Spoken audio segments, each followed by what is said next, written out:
Саламатсыңарбы балдар? Балдар, көгілдір экранның алдында ыңғайлы отырып, бүгінгі сабаққа көңіл бөлгілі. Бүгінгі сабақта бөліп шығару органдарының ооруларының келіп чыгуу себептері жана бөліп шығару органдарының гигиенасы боюнча таанышат экенбиз. Бүгүнкү сабактын жүрүшүндө биз төмөндөгүлөргө көбүрөөк көңүл бөлөбүз. Бөліп шығару органдарының ооруларының келіп чыгуу себептери менен таанышабыз. Мындан сырткары бөліп шығару органдарында оорунун пайда болушунун белгилерин аныктайбыз. Дегеле адамдын организмдеги бул ден соолугу чың адамдарды көбүнчө окумуштуулар айтып келген. Бул жүрөгү таза адам, ден соолугу чың адам деп. А бирок чынында бул жүрөгү таза адам эмес. Бул албетте бөйрөгү таза, бөйрөгү соо адамдын ден соолугу чың адам болуп эсептелет. Мына ушул бөйрөктүн иштөө функциясынын бузулушу эмнелерден көз каранды болот. Же болбосо бөйрөк бул ар түрдүү уулуу заттарга сезгич келет дагы, ал эми уулуу заттар организмдин өзүндө пайда болуп турат экен. Биз өткөн сабакта бардыгыбыздан билгенбиз, бул бөйрөк бул негизинен чыпкалоо кызматын аткарат. Бөйрөккө артериялык кан тамыр аркылуу кирген кандын курамындагы керексиз уулуу заттарды жана мочевина, мочевой кислота, ошондой эле дарылардын калдыктарын, мына ушул заттардын баардыгын тең бөйрөк чыпкалап өткөрөт дагы, заараны пайда кылып, заара аркылуу сыртка чыгарылат дегенбиз. Ал эми ушул бөйрөк өзү эле ошо азыктын курамындагы уулуу химиялык заттарды сезгич келет дагы, аларды чыпкалоодо ошол кандын курамындагы уулуу заттарды сыртка чыгарганга аракет кылат. Эгерде бөйрөктүн иштөө кызматы бузула баштаса, анда силер көрүп тургандай бул бөйрөктүн өзүнүн функциясы же кызматы бузулат экен дагы, бөйрөктөгү ушул заара бөлүп чыгаруучу каналдардын тешиктери жабылып, же аларда таш пайда болушу мүмкүн экен. Анда ушул бөлүп чыгаруу органдарынын ооруларынын келип чыгуу себептери эмнеде деген суроо туулат. Бул албетте жугуштуу оору менен көпкө ооруганда бөлүп чыгаруу органдарынын оорулары келип чыгат экен. Бөлүп чыгаруу органдарына суук тийгенде бөлүп чыгаруу органдарынын оорулары келип чыгат экен. Тамандан суук өткөндө бул ооруга чалдыгат экен. Ачуу тамак ашты көп колдонгондо, калемпери көп же болбосо уксусу көп азыктарды, майонезди көбүрөөк колдонгон кезде ошо бөлүп чыгаруу органдарынын ооруларынын келип чыгуу себептеринин дагы бир себепкери мына ушул ачуу тамак аш да болуп саналат экен. Андан башка туздуу, өтө туздуу тамакты ашыкча пайдаланганда, куурулган азыктарды көп колдонгон кезде, ичимдик ичкенде, спирт ичимдиктерин колдонгон кезде жана чылым чегүүдө бул бөлүп чыгаруу органдарынын ооруларынын алып келүү себептери мына ушул себептер болуп саналат экен. Мына ушул терс көрүнүштөрдүн негизинде бөлүп чыгаруу органдарында анын ичинен бөйрөктүн сезгениши башталат. Же болбосо бөйрөк оорулары пайда болгондо кандай белгилер пайда болот деген суроо туулат. Бул эң биринчи көздүн алдындагы шишик пайда боло баштайт экен. Зааранын өзүнүн нормасынан аз бөлүнүп чыга баштайт. Жүрөк айланып кускусу келиши мүмкүн экен. Тамакка болгон табити төмөндөйт экен. Уйкусу бузулат экен. Уулуу заттардын топтолушунан тери же дене кычыша баштайт экен. Демек, бөйрөк ооруларынын пайда болгондо мына ушул белгилердин келип чыгышы бул адамдын организминдеги уулуу заттардын кан тамырлар аркылуу денеге тарайт экен дагы, териден ал уулуу заттар же болбосо токсиндер деп коебуз, денеге чыгып, алардан кычышуу пайда боло баштайт экен. Мына ушул бөлүп чыгаруу органдарындагы бөйрөктүн сезгенишине мисал үчүн токтолуп карай турган болсок, бул эң биринчи бөйрөктүн сезгениши бул өздүк гигиенаны, тазалыкты сактабоодон пайда болот. Башкача айтканда, эгерде адам дайыма таза өздүк гигиенаны, денени, терини таза кармап, таза жуунуп туруш керек биринчиден. Экинчиден, өзүнүн убагында дайыма ушул биз өткөн сабакта токтолгонбуз, бул заараны бир сутканын ичинде кичинекей балдар 1,2 литрге чейин, ал эми чоң адамдар 1,5 литрден 1,7 же 2 литрге чейин заара бөлүп чыгат туруш керек деп. Мына ушул заараны көпкө кармоодон, ар кандай кир гигиеналык эрежелерди сактабай таза жуунбагандан сезгенүү пайда болот экен дагы. Бул сезгенүү табарсыктагы бактериялардын көбөйүшүнө алып келет экен. Мына ушул сезгенүү табарсыктагы бактериялардын көбөйүшү эң биринчи табарсыкты сезгентет экен дагы. Ал эми ошол бактериялар заара бөлүп чыгаруучу түтүктөр аркылуу бөйрөккө барат экен дагы, бөйрөктү жабырката баштайт экен. Мына ушул бөйрөктү жабыркатуунун негизинде ар кандай бөйрөктү сезгентүүчү оорулар пайда болот экен. Бул бөйрөктү сезгентүүчү же болбосо ушул бактериялардын негизинде бул бөйрөктө ириңдөө пайда болот экен. Бөйрөктүн ириңдөөсүн силер көрүп тургандай, муну пиелонефрит деп коет экенбиз. Бөйрөктүн ириңдөөшү. Бул пиелонефрит бир эле ушул табарсыктагы бактериялардын көбөйүшүнөн эмес, бул адамдын организмине суук тийүүдөн, таманынан сыз өтүүдөн, бөйрөгүнө суук тийүүдөн дагы пиелонефрит оорусунун негизинде бөйрөктүн ичкинде же болбосо бөйрөктүн сырткы бетинде шишик пайда боло баштайт экен. Мына ушул бөйрөктүн ириңдөөсү же бөйрөктө шишиктин пайда болушу бөйрөктүн сезгенишине алып келет экен. Бөйрөктүн сезгенишин же болбосо ушул ириңдүү пиелонефрит оорусунун же болбосо мындан башка дагы бөйрөккө суук тийүүдөн бул көбүнчө цистит оорусу же болбосо простатит оорулары пайда боло баштайт. Мына цистит, простатит ооруларынын келип чыгышы бул суук тийүүдөн жана ушул заара бөлүп чыгаруучу каналдарда бактериялардын көбөйүшүнөн, ал эми бактериялардын көбөйүшү эң биринчи эле өздүк гигиенаны сактабоодон болот экен. Мына ушул себептердин негизинде бөйрөктүн сезгенишинен бөйрөк бул өзүнүн чыпкалоо кызматын аткарбай калат экен. Башкача айтканда, бөйрөктүн өзүнүн чыпкалоо кызматын аткарбай калуунун өзү бул зааранын маалы менен бөлүнүп чыгышы начарлай баштайт экен да, аздай баштайт экен. Ал эми ушу заара өзүнүн маалында сыртка чыкпай калса, мен силерге бардыңарга айткам мен өткөн сабакта, бул заара бала 3 жашка келгенде ошол заараны кармап туруу жана заараны чыгаруу деген рефлекс пайда болот деп айтканбыз. Мына ушул зааранын бөлүнүп чыгышы эгерде бөйрөктө жана бөлүп чыгаруучу, заара бөлүп чыгаруучу каналдарда сезгенүү болгон кезде, алардын өзүнүн аткарган кызматы бузула баштайт экен дагы, зааранын бөлүнүп чыгышы же болбосо бөйрөктүн чыпкалоосу начарлап, андан кийин ал заара кан менен организмге тарай баштайт экен. Демек, бул бөйрөктүн сезгенишинен адамдын организминдеги чыпкалоо же болбосо бөйрөк кандын курамындагы уулуу заттарды чыпкалабай калат экен дагы. Ал эми заара өзүнүн маалында сыртка чыгарылып турбаса, ал организмге тарайт экен дагы, организмге тароонун негизинде уулануу пайда боло баштайт экен.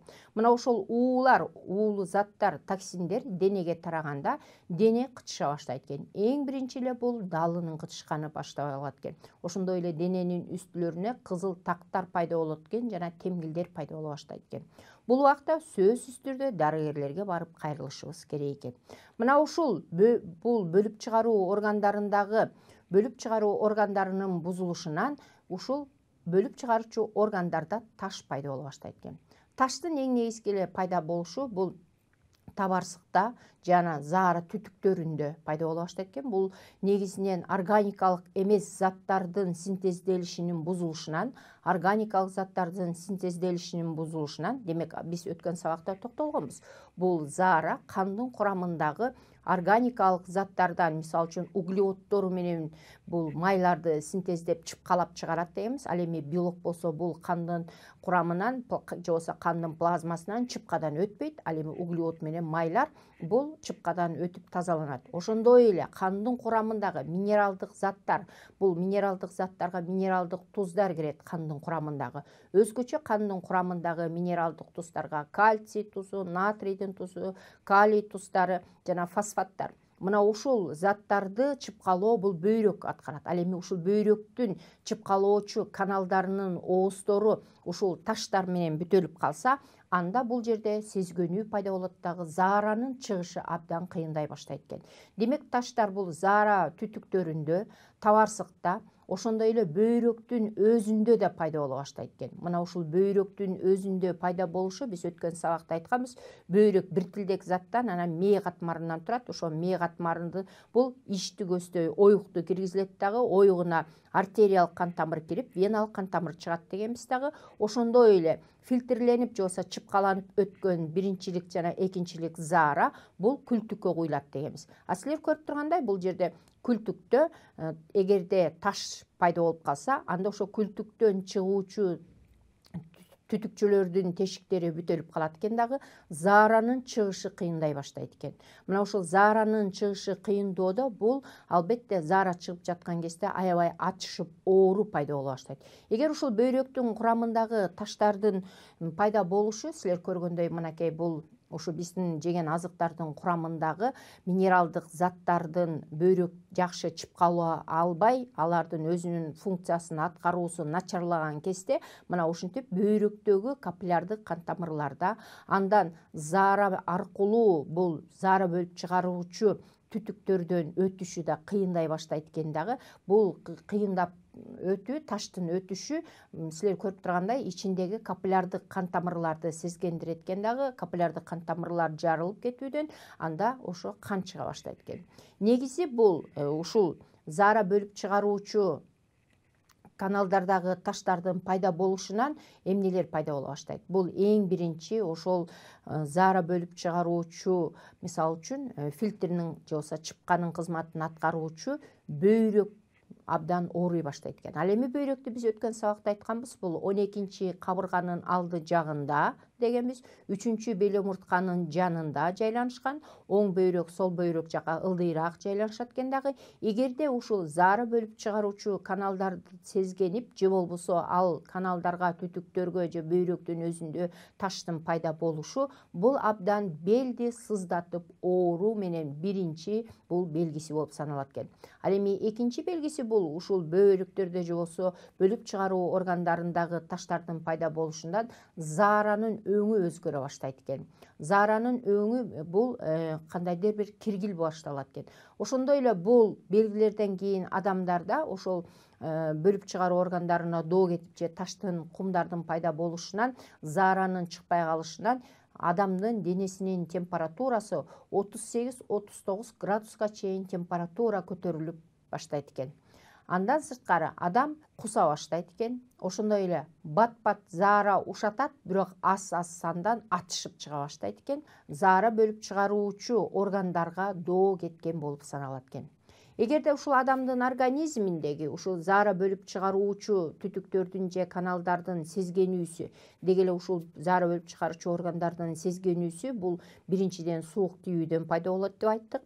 Ошондой эле терс көрүнүштөргө ичимдик ичүү же болбосо спирт ичимдиктерин ичүү, тамеки чегүү, уулуу заттарга, химиялык уулуу заттарга уулануу, ошондой эле ар кандай жугуштуу оорулар менен көпкө чейин ооруган адамдарда же болбосо ушул көпкө чейин антибиотик дарыларды көбүрөөк колдонгон кезде ушул бул бөйрөктүн өзүнүн функциясы же болбосо иштөө кызматы бузула баштайт экен дагы. Акырындык менен алардын беттеринде нагар пайда боло баштайт экен. Нагар деген бул жана чайнекте суу кайнаган кезде ички бетиндеги ак болуп калган бул нагар ушул бөйрөктүн ички, күлтүктүн ички беттери же болбосо заара бөлүп чыгаруучу түтүктөрдүн иштери, табарсыктын ичинде дагы ушул нагар пайда боло баштайт экен дагы. Ал ушул бөйрөк чыпкалап чыгарган кандын курамынан бөлүнүп чыккан заара чыгып жаткан кезде ошол таш турган жерге келгенде ал аябай кыйындык менен чыга баштайт экен дагы. Ал жерде таштын турган жеринен капиллярдык кан тамырларда жарылып, заараны кан түрүндө ушатып калышы да мүмкүн экен. Мына ушул мындай абалга келип, эгерде дайыма жүрө берсе, анда адамдын бөйрөгүнүн иштөө кызматы токтойт экен дагы. Ал эми ушул бөйрөктүн иштөө, эки бөйрөктөн иштебей калган кезде бүгүнкү күндө гемодиализ деген аппарат бар. Мына ушул гемодиализ аппаратын силер көрүп турасыңар. Бул бөйрөктүн чыпкалоо кызматын гемодиализ аппараты өзү иштеп башкара баштайт. Артериалык кан тамырга туташылат дагы, ошол кан тамырдын ичиндеги уулуу заттарды жана ашыкча сууну, ошондой эле минералдык уулуу заттардын баардыгын тең чыпкалап сыртка чыгарат дагы. Андан кийин ошо организмдеги кандын курамы тазалангандан кийин бул гемодиализ аркылуу бул организмге тазаланган кан кайра вена менен туташат дагы организмге келет экен. Бирок бул гемодиализге жеткирүү бул өтө коркунучтуу болуп саналат. Себеп дегенде өздүк гигиеналык эрежелерди сактоо эле бул бөлүп чыгаруу органдарынын, ошонун ичинен бөйрөктүн иштөө кызматын жөнгө салуу болуп эсептелет экен. Анда ушул бөйрөктүн бузулушундагы оорулардын алдын алуу үчүн кандай гигиеналык эрежелерди биз сакташыбыз керек деген суроо туулат. Бул албетте өз убагында тамактануу, бөйрөктүн суукка урунуусунан сактоо, ангина жана ити оорусун өз убагында дарылоо, дары-дармекти аз пайдалануу, бутту жылуу кармоо бул бөлүп чыгаруу органдарынын ооруларын алдын алуу болуп саналат экен. Мына ушул бөлүп чыгаруу органдарындагы өздүк гигиеналык эрежелерди сактасак, биз бөлүп чыгаруу органдарына доо кетүүдөн сактаган болуп эсептелет экен. Ушул адамдын организмдеги тамак сиңирүү системасы аркылуу кирген органга кирген азыктарды ичек карындар, ичегилер, ичке ичеги аларды синтездеп берсе, боор болсо анын курамындагы ашыкча кантты же болсо глюкозаны глюкогенге айландырса, ал эми калган ошо кандын курамындагы уулуу заттар, мочевина, мочевая кислота, ошондой эле ар кандай антибиотиктер ушул бөйрөккө барганда гана чыпкаланат экен дагы, таза кан биздин жүрөгүбүзгө өтөт экен. Ал эми бул организмдеги ушул бөлүп чыгаруу органдарынын ишинин бузулушунан ал уулуу токсиндер бөйрөк аркылуу канга кеткенде, веналык кан тамыр аркылуу, веналык кан тамыр бөйрөктөн чыккандан кийин оң дүлөйчөгө барып куюлат, оң дүлөйчөдөн кайра өпкөгө барып туруп организмге тарайт. Эң биринчи эле ушул далыга тарагандыктан арка кан тамырлары аркылуу ушул уулуу заттар аркага же болсо далынын үстүндөгү тактарды пайда кылып, дене кытыша баштайт экен дагы, акырындык менен темгилдер пайда боло баштайт экен. Эгерде силер ушул заара бөлүп чыгаруу убагы өзүнүн убагына да чыкпаса, же болбосо бир сутканын ичинде орто эсеп менен 1,5 литрден 1,7 литрге чейин заара чыгып туруш керек. Ушул заара бөлүнүп чыкпаса, же болбосо зааранын өңү ачык сары түстө болбой, кандайдыр бир чаңгылдуу болуп калса, заара чыккан кезде аябай заара бөлүп чыгаруучу каналдарда кандайдыр бир катуу ачышып оору болсо, же болбосо кандай кускуңар келсе, бел омурткаңар ооруса сыздап, мына бул убакта сөзсүз түрдө дарыгерлерге барып кайрылышыбыз керек экен. Себеп дегенде биз бөйрөктү айыктыруу өз алдынча дарылоондо эмес, дарыгердин гана жардамы менен аныктала алат. Себеп дегенде бул бөйрөк өтө чоң кызматты аткарат. Мына ошол бөйрөк ооруларынын алдын алуу эң биринчи өздүк гигиенаны сактоо болуп саналат экен.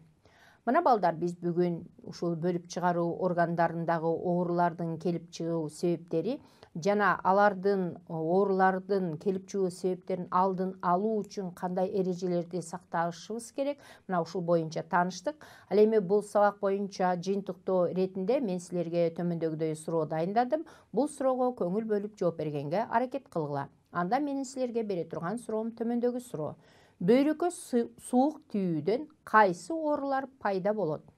Бул жерде цистит, бөйрөктүн таш оорусу, пиелонефрит, бөйрөктүн соолушу деген варианттар турат. Бул варианттар боюнча астында бул суроого жооп иретинде 2 вариант берилген. Бул 2 варианттын кайсы варианты бул суроого туура жооп берүүчү вариант болуп эсептелет? Бөйрөккө суук тийүүдөн кайсы оорулар пайда болот? Цистит оорусу пайда болобу? Бөйрөктүн таш оорусу пайда болобу? Же пиелонефрит оорусу пайда болобу? Же бөйрөктүн соолушуна алып келеби? Албетте бул боюнча бардыгыңар бул суроонун үстүндө ойлонуп жатат болушуңар керек. Бул суроонун туура жообун мен силерге көрсөтүп коеюн, өзүңөрдү тууралап текшерип көргүлө.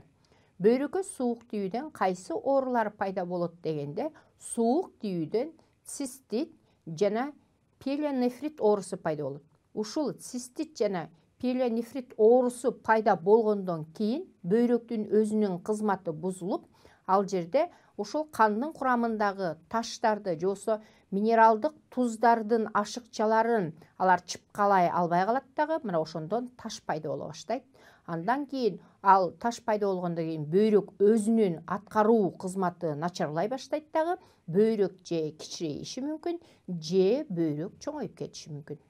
Мына балдар, мен ушуну менен бүгүнкү сабагымды аяктайын. Кийинки сабакта жолугушканга чейин саламатта калгыла.